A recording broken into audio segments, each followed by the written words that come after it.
Good morning. Thank you for coming to this session. I'm going to introduce Dr. Prabha Chandra. Dr. Prabha Chandra is a professor and former head of psychiatry at the National Institute of Mental Health and Neurosciences, Bangalore, India. She is known internationally for her research and advocacy in women's mental health, including reproductive psychiatry, mental health interventions for intimate partner violence and sexual violence. In 2018, she was profiled in the Lancet Psychiatry as a champion for women's mental health.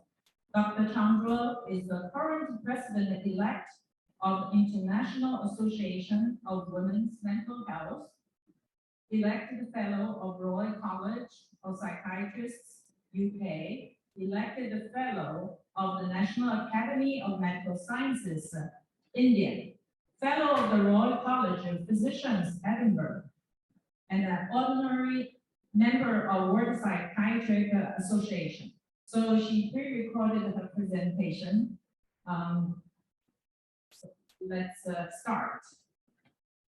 Several years ago, when we were students, which seems almost a lifetime back, but there was not so much interest in perinatal mental health, except to say, okay, there's postpartum psychosis. But over the years, a lot of the work that has gone on has indicated that the first 1,001 days of a child's life, which includes 9 months in the womb, seem to determine a whole lifetime of issues. So there has been an increased interest in the mental health of pregnant women. In fact, now people are even talking about preconception mental health. So, you don't pay attention only after they become pregnant, but start talking about mental health even before they decide to become parents. And this is not just for the mother, but for the father as well. Also, a lot of biological research and genetic research has also focused on various risk and protective factors. So I think we have come to a point where we recognize that perinatal mental health is important for society because through improving perinatal mental health, we can actually probably even change or decrease the number of mental health problems over time. It's a big statement, but I think, I'll show you why we think that is so. So, 5 questions about maternal mental health. First is, what is the role of stress in pregnancy and its relationship to child outcomes? How does stress in the mother reach the womb? So, mother is stressed, how does it reach the baby? What is the concept of maternal programming? What is the impact of maternal mental health on the infant after the infant is born, the brain and behavior of the infant? What is the impact of all of this for society? And how can we make a difference? So these are some questions that I think it's not just my talk today, but over the next 8 sessions, you're going to listen to this in various ways. Sort of today's talk will be just like a taste of what is to come. So this was a Time magazine cover several years ago about how the first 9 months shape the rest of your life. And I think this was the first time probably where, I think it was somewhere in 2000, when people actually first started talking about the Barker hypothesis and the whole, developmental outcomes in health and disease, the whole concept. So I think this was the time that the research started in the field, and the emphasis on perinatal health as well as perinatal mental health was increased. So I would like to introduce Dr. Barker to you, because I think he's the sort of father of DOHAD, which is the Developmental Origins of Health and Disease. So Professor Barker basically talked about nutrition. So what he found was that he worked with cohorts, and what he found was that 40 years later, those men and women who developed hypertension, diabetes, he went back to their data when they were in utero. And what he found was that the mothers of the babies who ultimately 40 years later developed hypertension and diabetes and other metabolic problems actually had nutritional difficulties compared to those who didn't. So what he said was that how do we build stronger people? By improving the nutrition of babies in the womb. And the greatest gift we could give the next generation is to improve the nutrition and growth of girls and young women. So that's how the whole concept started. And you can see that this statement was made not very long ago. It's 2004. So what Professor Janardhan said was right, that, this is a fairly recent field of study. People didn't really pay this much emphasis to the whole area earlier.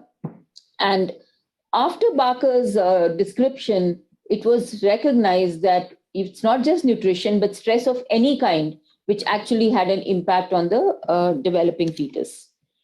So then came the concept of fetal programming. So what is fetal programming? Fetal programming basically, talks about environment in the uterus during different critical periods for specific outcomes can alter the development of the fetus with a permanent effect on the child. And this concept of fetal programming is what is the sort of whole emphasis of screening, early detection, stepped care approach. So just to give you an idea that once we recognized that the mother's mental health during pregnancy, right from first trimester onwards, has a huge impact on the mother herself as well as on the baby. Countries around the world have started screening programs during the pregnancy. And, there is ACOG guidelines, there is the Marseille Perinatal Psychiatry guidelines, which all emphasize that women should at least get twice screening done during pregnancy for anxiety and depression, at least. And if there is anxiety and depression, then they should be treated for it depending on the severity and using a stepped care approach. So and this is not done by psychiatrists. This is done by obstetricians, midwives, health workers around the world, including in places like Africa. It is being started because it's recognized that this is such a great potential time for intervention.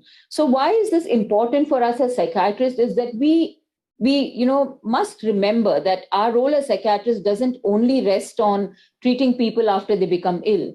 But like our director mentioned, and like Dr. Sanjeev mentioned, it's very important to also look at social circumstances, to look at preventive work. And this is a great opportunity for prevention. The fact that we can identify problems and intervene so early in life has huge potential. Now, these critical periods for different outcomes seem to be not that clear at this point. So we do know that possibly in the first trimester, the risk increases for conditions like autism and schizophrenia. And in later trimesters, it's probably more for, ADHD, conduct disorders, learning disabilities. But that part of it is still not very clearly delineated because, like I said, the science is still new. So let's look at some of the impact of antenatal maternal stress, anxiety, and depression on the fetus and the child. So research in the last 10 years or slightly more than that has shown that antenatal stress is associated with increased incidence in the offspring of anxiety and depression, schizophrenia, autism, and a lot of evidence on behavioral problems like ADHD and conduct disorder and impaired cognitive development. At this point, I want to mention that somewhere along the way, when I usually talk about these, there appears that there's a pressure on the mothers to feel better because if they don't feel happy, then it will impact the baby. I think the important thing to remember is what are the factors which are causing the mother depression or anxiety or stress, which are very often social factors or very often previous psychiatric disturbances, which need to be, you need to emphasize rather than putting pressure on the mothers that, if you're not happy, you're not going to have a healthy baby. I think it's very important for us to have to understand that and not put the onus of feeling better only on the mother. So I just want to emphasize it at this point. So what are the various examples of antenatal stress? So antenatal stress could be, of course, maternal anxiety and depression, but a huge amount of evidence on the role of partner violence and domestic violence. One of the biggest risk factors of suicide in pregnancy as well as in the immediate postnatal period is domestic violence or partner violence. And this has come through as, across the world. We know that in India particularly, and this is very relevant for us, that the highest suicide rates are among women who are 15 to 35 years of age. That's the time that women have the highest rates. And that is a point where the rates of suicide are actually more than what you see in men in our country, which basically means this is also the reproductive age group. Of course, it's adolescents and reproductive age group. And it's also been found that it's not depression, which seems to be the commonest reason for suicide, but it is social factors, and particularly gender-based violence. So again, very important for us to remember some of these issues. Sometimes major life events can also impact, and I'll show you some evidence for that. Experience of acute disasters like floods, storms, hurricanes, tornadoes, and of course, even COVID-19 infection. And we have some evidence, and maybe over the next 8 sessions, we will be able to talk a little bit about what data we have gathered on, the outcomes of mothers who had COVID infection, or just being a pregnant woman at the time of during the pandemic. So, for example, this is a very well-known study. There are several studies which have been done after 9/11, but the Project Ice Storm was one of the major studies which looked at prenatal stress and disasters, and they found actually that there was, basically what happened was there was a huge storm in Quebec, in Canada, and the electricity was gone for 40 days, and people struggled, and they looked at the pregnant women during this period and looked at the outcomes of the babies and followed up the children. And what they found was that those mothers who had high levels of stress, the babies had lower IQs and lesser language abilities compared to those children whose mothers reported low or moderate levels of stress. And mind you, this is not such a simplistic connection. There were a lot of confounders which were all controlled for as well. So there are several studies, and those of you who are interested can actually look at the World Trade Center follow-up studies, where also they have looked at mothers who were within 5 kilometers of the World Trade Center and mothers who were a little beyond that when they were pregnant, and what happened to those babies, because you can imagine the amount of stress the mothers would have gone through when they were pregnant at that point. So the ALSPAC is the Avon longitudinal study of parents and children, and the cohort studies, the longitudinal studies, have a great advantage of being, and they're very, very useful studies. They're very expensive studies, but they're very useful studies for understanding the relationship between perinatal mental health of the mothers and outcomes in babies. There is a Center for Longitudinal Studies in the UK, which has a huge range of studies. And one of the earliest studies was called the Avon longitudinal. Many of you must have done, reviewed these studies during your journal clubs and while you were doing your MD, because there are a lot of, papers out of these cohorts. So this is a large prospective birth cohort of, 14,000 odd pregnant women recruited in 1990. And then we have obviously got then detailed information of the children at 4, 7, 11, and 15 years. So I'll give you some data. That's huge data, but I'm going to give you some data to substantiate. So what they looked at was they looked at anxious mothers who had anxiety when they were pregnant, and child behavior at 4 and 7 years old, including attention deficit disorder, anxiety and depression in the kids, and conduct disorder. And this is just to summarize what they found. So antenatal anxiety, when they compared women who had the top 15% of women who had high rates of anxiety versus the rest. So if a mother was anxious at 32 weeks, and they looked at the relationship between emotional problems, ADHD, and conduct problems, and there was a high, the relationship was very significant between antenatal anxiety at 32 weeks and child emotional problems at 4 and 7 years, child ADHD, as well as child conduct problems.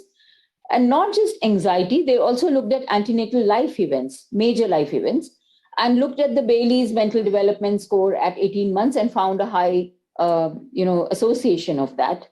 They also found, very interestingly, that with mothers who had relationship problems in pregnancy, developmental indices in children were poorer compared to those mothers who did not have relationship problems. So kind of indicating that, the relationship between mental health of mothers, particularly anxiety in the later part of pregnancy, seems to have an association. So what I want to emphasize here is that, when as students, as MBBS students, even as MD students, we focus so much on teratogenicity, the drugs, even the obstetricians tend to focus only on that, whereas we realize that untreated anxiety or untreated depression can have probably more problems compared to the medication effects. Because later, when you listen to the psychopharmacology talk, we will be discussing absolute risks of drugs like lithium, of antidepressants, of antipsychotics, and you'll realize that the absolute risks of many of these conditions are not,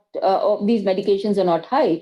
But we know that untreated mental health problems in pregnancy have a sort of really a snowballing effect and a lot of downstream effects. So I think as psychiatrists, when we discuss these issues with obstetricians, we need to make them aware of this. And that's why we're spending so much time on this, because obstetricians tend to focus much more on medication effects rather than on these kind of issues. And it's our duty as psychiatrists to educate our colleagues, both pediatricians and obstetricians, about these issues. So what are the consequences of untreated antepartum depression and also anxiety? It's failure to seek antenatal care, inadequate diet, poor in iron and folic acid, use of substances. And you have a session later on substance use and perinatal period, and you'll realize that, depression or stress is one of the risk factors for using substances. Risk of self-harm, I mentioned earlier, but not just that, but also higher rates of miscarriage and preterm birth, low birth weight, and development. And of course, we must remember that antepartum depression is the strongest predictor for postpartum depression. And one of the things that we found, that most of the mothers who come to us, when we ask them about them, and when they come to us in the postpartum with mental health problems, when we ask them about antenatal stress, they often tell us about antenatal stress. I mean, the rates are very high, but it's possibly completely missed, and they come later with more postnatal problems. This is just results from our recent cohort to basically show to you that both anxiety and depressive symptoms in pregnancy predict low birth weight. So, and this is controlling for anemia, controlling for poor nutrition, controlling for antenatal care, taking iron and folic acid, all of that, controlling for everything. It looks like anxiety and depressive symptoms and violence seem to predict low birth weight. And what is interesting is that the relationship is different in male and female infants. So there is a role of biology, even in terms of vulnerability in utero. We always say that, postnatally, girl children may not be getting the kind of attention they need to get because of gender disadvantages in our country or gender preferences. But even in utero, males have different vulnerabilities and females have different vulnerabilities. Anxiety is more important for females, and depression seems to be more important for males. So there's a difference, and these are studies. More and more studies will give us more such information. Perinatal maternal mental health has consequences for neurocognition, and I'm not going to go into studies, but just to say that there is quite a lot of evidence to say that both antenatal and postnatal depression, most studies have been done on depression rather than on anxiety, have shown impaired development, poor breastfeeding. There's some recent reports of how breastfeeding may be even protective for mothers against depression. And that evidence is also now coming up, though it was not so much present earlier. So this is a slide which kind of gives you some idea about how, one of the questions I had asked in the first 5 questions is, how does the mother's mental health in pregnancy affect the baby in the womb? Like, what is it? Of course, there are indirect methods. Like we said, she'll not eat properly, she'll not go for antenatal care, she might use substances, all of that. But also a direct effect. And basically, it's a fairly simplistic hypothesis, but there are a lot of nuances to it. But just to give you some idea, we are here looking at the mother, the placenta, the fetus, and the newborn. So there are 4 parts of this whole story. And the story basically is that increase in cortisol and maternal CRH actually, normally what happens is placenta has enzymes which metabolizes cortisol, and cortisol never reaches the baby's brain because the placenta metabolizes it. But let us say because of high levels of stress, cortisol increases beyond a threshold. The enzyme is not able to metabolize it. Cortisol reaches the fetal brain, and that is where there are changes which happen, many downstream effects, which I'm not going to discuss right now, but that is what causes alteration in the fetal hippocampus and the HPA axis, and then subsequent effects on the newborn. So this is this looks very simple, but this seems to be a time-tested hypothesis, and studies which have been done in using the placenta, using maternal cortisol, have all found that this seems to have a relationship with some moderators. So if a mother has gone through a lot of trauma, women who have had past history of trauma, early life trauma, sexual trauma in the past, or who have come from conflict zones, this effect seems to be much higher compared to mothers where there is a slightly more protective factor. So, but this seems to be one of the pathways of how maternal stress seems to affect the fetus and the newborn. So these are some of the other hypotheses of the pathways that, prenatal depression, like I said, acts through cortisol, but there also seems to be activation of the sympathetic nervous system, resulting in decreased uteroplacental blood flow. So people have done ultrasound studies where they've used, looking at autonomic functions and the fetal blood flow, and have found that when there is high levels of anxiety, panic, there seems to be decrease in the uteroplacental blood flow. There's also, of course, the HPA axis functioning heritability, increased levels of high-risk behavior, like we mentioned, and many of the other aspects that I have already discussed. So there are several pathways. There's not one pathway. There are several pathways, and hence the importance. So when we talk about pregnancy, there are many conditions that all of you know are present. So there's sort of commonest is depression, but I think a very understudied condition is anxiety. And anxiety disorders are probably even more common than depression. Anxiety, panic, OCD, obsessive compulsive disorder, is one condition which can cause a lot of distress during pregnancy. And we will discuss that a little later in the course. Sleep disorders, again, very common, particularly things like restless leg syndrome. There could be self-harm in pregnancy. There are, earlier people used to think that pregnancy and the perinatal period are actually protective factors for self-harm and suicide, but that does not seem to be the case any longer. Confidential inquiries across the world have found that in countries like Australia, New Zealand, Canada, UK, where other causes of maternal mortality have been controlled, suicide is the foremost and topmost reason for maternal deaths. So we cannot ignore it. In Kerala, which maintains a very good confidential inquiry, they have found it as probably the third most common reason for maternal mortality. So as our indices for maternal health improve, we will also find similar findings. And of course, personality problems, again, it's something which will be discussed later when we discuss mother-infant bonding disorders, and our bread and butter, which is bipolar disorders and, psychosis. So I also want to emphasize here something about the definition of the perinatal period. Now, one of the things is that, classically, when you talk to obstetricians, they will say that 42 days is the perinatal period.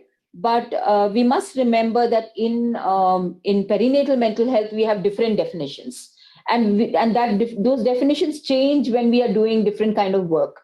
So the first 6 weeks postpartum is when we look at biological studies. Let's say we want to do genetic work, immune work, then, and we want it to be linked clearly to the postpartum period. Then we use the 6-week criteria, or sometimes even the 4-week criteria. The closer we are to the childbirth, the more better the phenotype and more pure the condition. However, we also know that 3 months to 6 months is the time that breastfeeding needs to happen. So, and a lot of the initial attachment issues with the mother and baby happens in the first 3 months. We know that attachment injuries cause later borderline personality disorder, other kinds of problems of soothing oneself, emotional, dysregulation. All of that can happen later on. So first 3 months is very important for both cognitive stimulation as well as socio-emotional development, self-soothing for the baby. 1 year is a sort of period which we use for, let's say, for mother-baby admissions, for policies. And 2 years is as part of the WHO nurturing care framework, which talks about the 1001 days of the critical 1001 days of life. So in fact, in our perinatal services, we take kids we continue to see children, mothers and babies up till 2 years of age, because we believe that that is a very important time frame, and including admission. And, I need to probably add 3 years here, because Mental Health Care Act of India actually says that mothers and babies should be together till the age of 3 years and should not be separated unless there is a risk.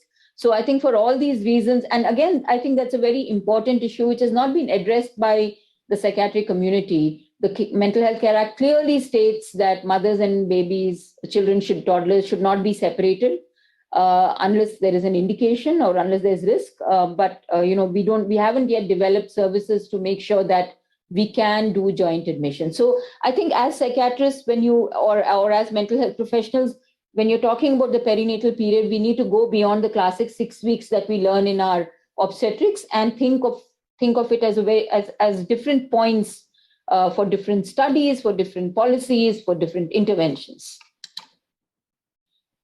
We've already discussed this quite a bit. I'm not going to go over it. I also want to emphasize here why the postnatal period is as important. So what has been found is that even if mothers have been distressed during the antenatal period, if there is sensitive early mothering, it can reverse some of the effects of antenatal stress, and hence the importance of not feeling pessimistic if already there's been problem in the pregnancy, but to kind of make sure that you provide services in the and that is called maternal programming. So that was called fetal programming. This is called maternal programming. A few words on mother-infant attachment. You will talk about it much more in detail later. And again, this is so important for us as mental health professionals, because when we see adolescents and young adults with borderline personality, with other, abandonment issues, we recognize that a lot of the problems have happened during early attachment. And we take a detailed history, don't we, all of us, that, what was the birth like? Was the mother with the baby? Was there any separation? Did the mother have a problem at that time? Who was the caregiver?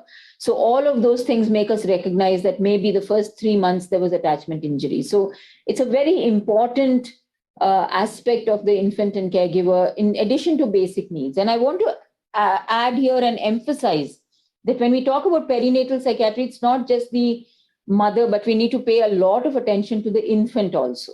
So we're not only looking at maternal mental health, depression, anxiety, treatment, drugs, but also the infant as a person. One of the things that we have found is that, when a baby is born, a lot of the emphasis is on making sure the baby is, having proper milk, is, pooping properly, is sleeping properly. But we don't give enough attention to understanding that this is the time when the soothing develops, self-soothing develops, physiological regulation develops. A lot of the baby's self-regulation happens at this time. And the baby forms a mind at this time. The baby can recognize when the mother is interested or not interested.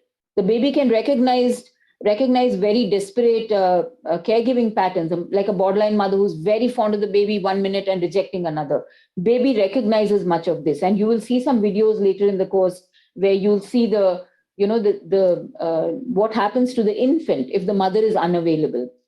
One of the advantages in our culture is that we have shared caregiving. So many of the mothers who have babies also have a grandmother or somebody available to look after. So there is some amount of protection, but nevertheless, this whole time, the first few months, which is a time of safety, which is a time of when the dyadic interactions happen, is very important. And this is about what is a sensitive mother, what is a good enough mother. All of us have read Winnicott, who talked about the good enough mother, that basically you don't have to be a perfect mother. It's important to just be sensitive, that is, help the infant regulate negative emotions, help the infant handle social processes even as early as 1 month, and manage physiological stress and help the baby in developing a relational style. I want to emphasize here the role of maternal trauma and its impact on mother and infant. So we know that maternal trauma can be, obstetric violence, and that's something we don't pay enough attention to. We will be talking about it later in the course. Obstetric violence basically includes examinations without consent, not being respectful. We know that all of you probably know about the Lakshya program, which has been started by the government a few years back, but we need to know how much that is actually implemented. Lakshya program is basically labor room quality control and respectful maternity care. And so when we talk about trauma, it's not just past trauma, but it's also partner violence, past trauma, as well as obstetric violence, which becomes a reenactment of a past trauma. So very often for women who've gone through trauma, the labor and the whole process of childbirth can trigger many other past traumatic events, and this is something we will discuss. So it has an impact on the mother, it has an impact on the infant, and we are now very, through studies on methylation, we have also found that there is an intergenerational transmission of risk. Again, very important for us to remember. In fact, there are studies of grandmothers and how trauma in grandmothers can impact downstream effects on subsequent generations. From, let's say, the Rwanda genocide studies, etc. So I think there's enough work to suggest that the mental health of a mother in pregnancy can actually trickle down to several generations. And that is why it becomes very important for us to address it. And for the fact that, all of you have joined the course to understand this. And this kind of reflects that why a woman's own parenting experience is very important. So the mother's own experience of having been parented strongly impacts on how they parent. And as a result, the arrival of a child may strongly evoke unconscious mental working models of one's own childhood experiences. And the manner in which the mother was attached to her own caregiver will affect the attachment to her child. And in a similar way, trauma can be transmitted across generations. In fact, many of you might have seen mothers who've been in foster care. So let's say they were in a shelter, or they were in an orphanage, or they were in some kind of a home and their parents were not there. When they have babies, we have found that a lot of trauma is reenacted. And that's why it's important to check when you're taking a history of the mother's own childhood. Was she with her own mother? Was she separated from her mother? Was there a lot of violence in her childhood? I think these are things which will make you understand why she might be having problems in, mothering or parenting.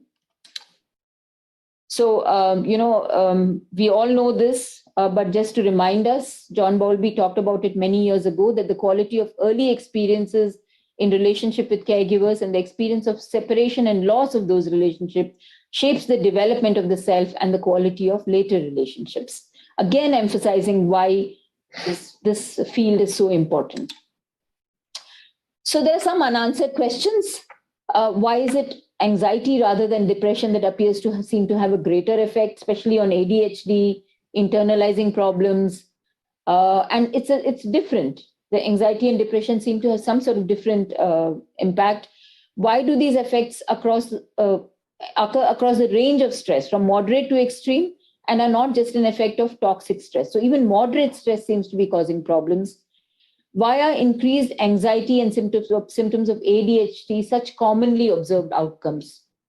This seems to be something which is coming up again and again in studies.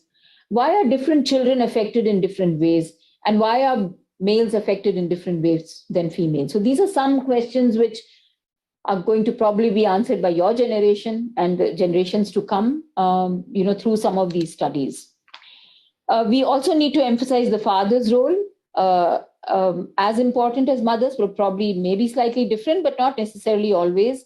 Sensitive play with the father is also associated with security and attachment. So for some reason, if mom's not available, the father can actually come in and be that attachment figure. And that's why now paternal mental health is also gaining as much importance as maternal mental health. So when we talk about PMH, it's perinatal mental health.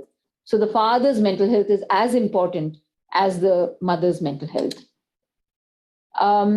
This is just a conceptual model from the US, actually, of untreated, perinatal mental health disorders, anxiety and depression. And it shows you the range of problems that can happen in mother and child, which actually then, increases the cost to society. And I think that is something that we must remember, that the last part of my presentation, when the outline was that, what is the impact on society? So you listen to all these issues that we talked about. So there's absenteeism, there's, poor work performance in the mother, self-harm, more hospitalization, more somatic symptoms, and in the child, a range of conditions. So all of that together actually then increases societal costs.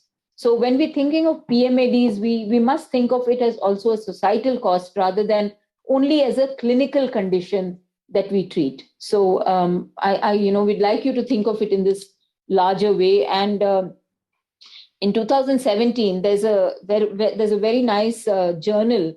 It's called Mathematica, and it actually calculates using different methodologies, and it's a policy journal which actually calculates costs of various conditions.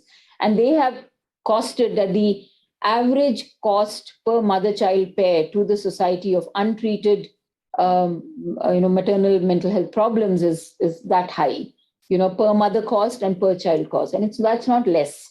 So I think we need to remember some of these things.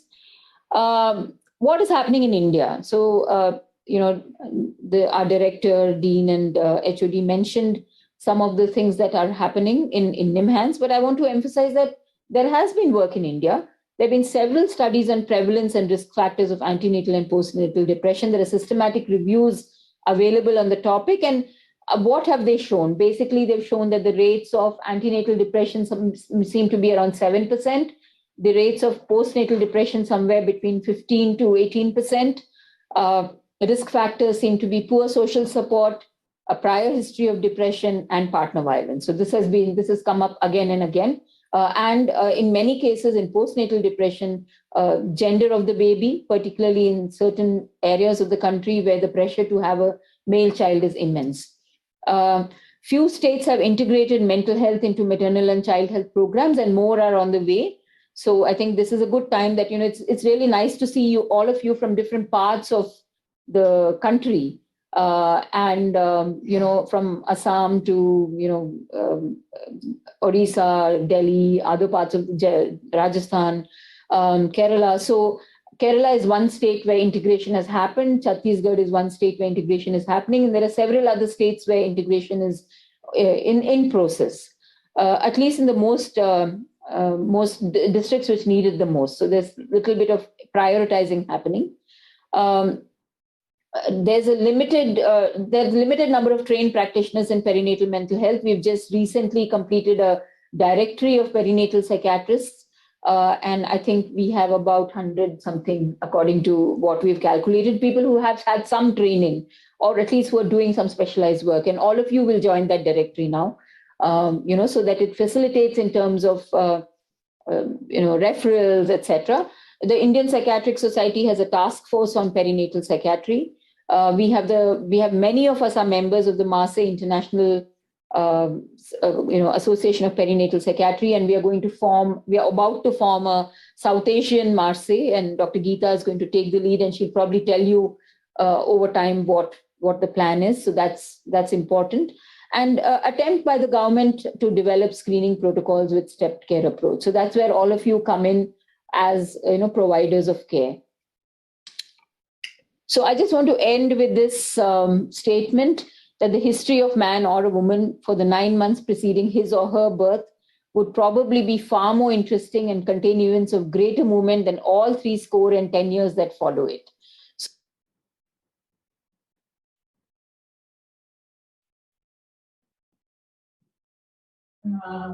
We thank Dr. Chandra for such a great talk on this important topic. Any questions? And I'm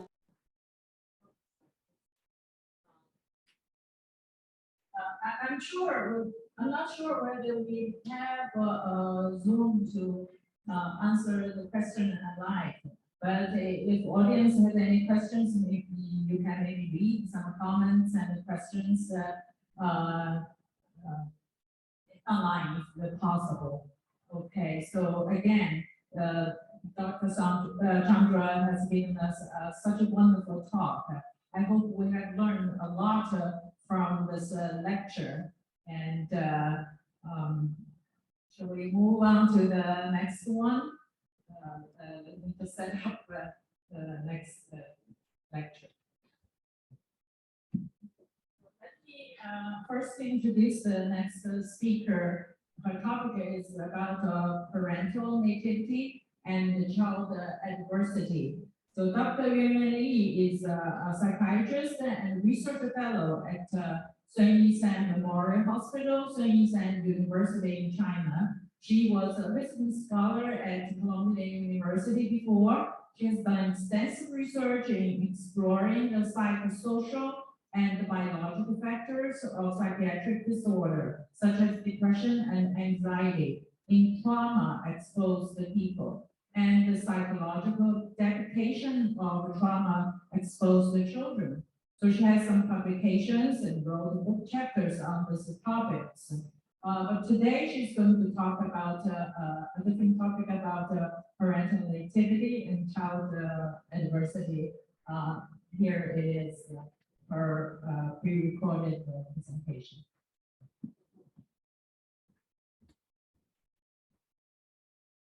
Good morning, ladies and gentlemen. I'm Yuanyuan Li. First, I'd like to thank the conference community for inviting me. I'm grateful for the opportunity to share my study with you. Today, the subject of my presentation is parental nativity and childhood adversity, evidence of immigration paradox. I'll introduce this study in these 6 parts. First of all, let's have a look at the background. The immigrant paradox in children and adolescents is a population-level phenomenon, wherein US-born youth or more highly acculturated immigrants have less optimal developmental outcomes than newcomer immigrant youth. These patterns, which hold true after accounting for the general lower income and the parental education level among first-generation immigrant families, have existed for decades in the United States. As we know, immigrant youth are the fastest-growing population of children in the United States. America is experiencing unprecedented diversity in the racial composition of the population. In addition, most of today's immigrant youth are Hispanic or Asian, with most recent refugees also come from Eastern Europe, Africa, and the Middle East. However, most studies have focused only on Hispanic population. Moreover, many previous studies have reported that ACEs play an important role in the development of children's mental health. However, limited previous studies have examined the relationship between parental nativity and childhood adversity.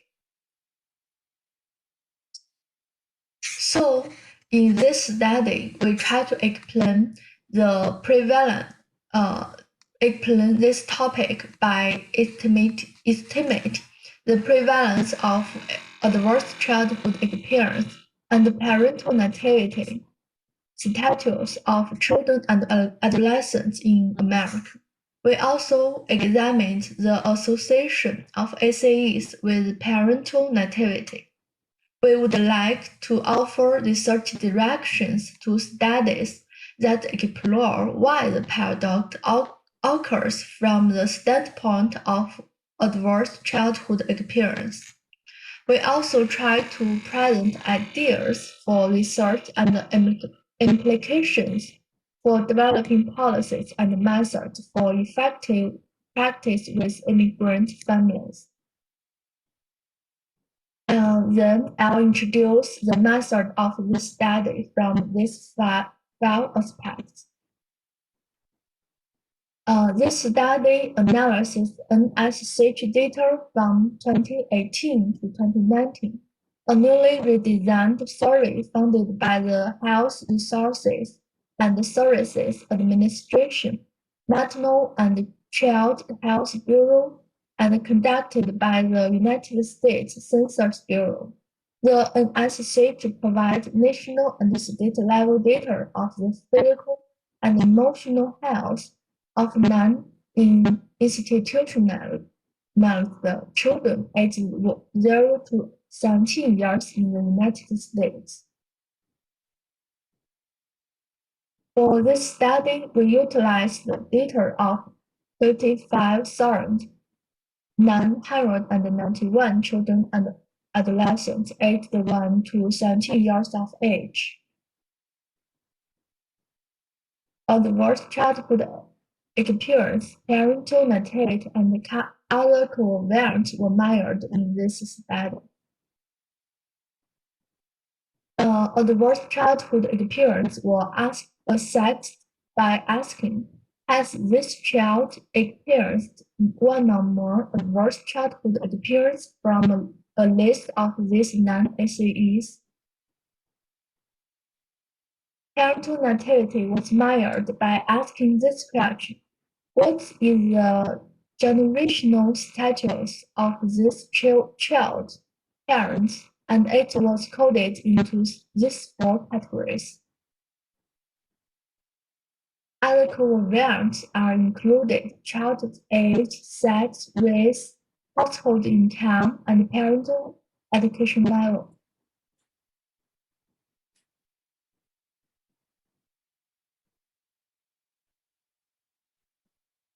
All descriptive statistics are based on weighted data.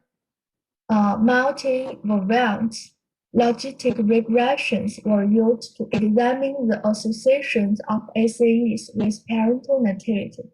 Adjusted ORs were also calculated.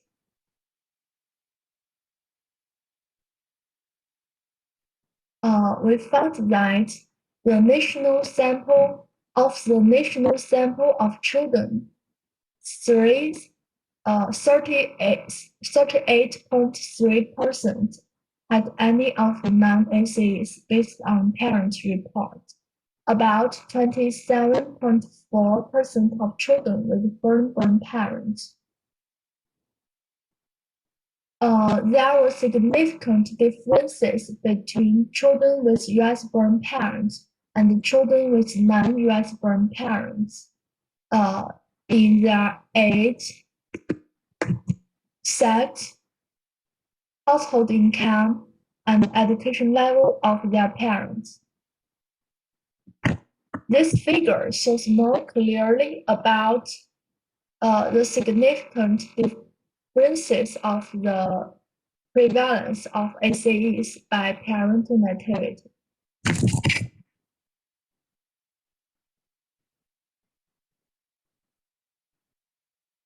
Children with US-born parents have experienced more ACEs. From the list of these non-ACEs accepted on unfair treatment because of their race.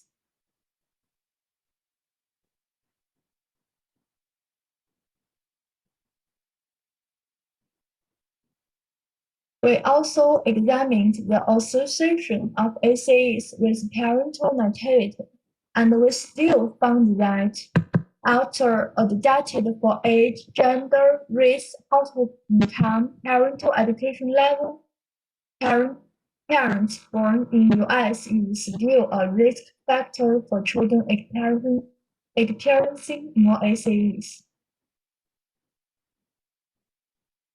Well, that's about it for now. We covered that parental nativity is associated with childhood adversity, which is consistent with the immigrant paradox. More research is needed to unpack the immigration paradox and identify specific elements that account for the differences in ACEs associated with immigrant status of the parents of these children. To our knowledge, researchers haven't examined how adverse childhood experience play a role in the immigrant paradox. Such research may inform immigration policy making and change the risk of the second-generation youth in perpetuating the paradox in future generations. In addition to noteworthy findings, it is also important to recognize this study's limitations. First, adverse childhood experience were based on parents' reports in this study. Second, SAEs in this study didn't include emotional, physical, or sexual abuse. Third, we were not able to disaggregate by age group within risk categories, although these risk factors may vary with distinct age groups. That's all. Thank you. If you think of other questions, please send me an email. Thank you very much. We thank Dr. Li for the interesting talk about the association for parental nativity and the childhood adversity among U.S. children using the recent National Survey of Children's Health. So if you have any questions, you can just ask or contact the speaker directly. Thank you for your attendance. Thank you for attending this session. Thank you again.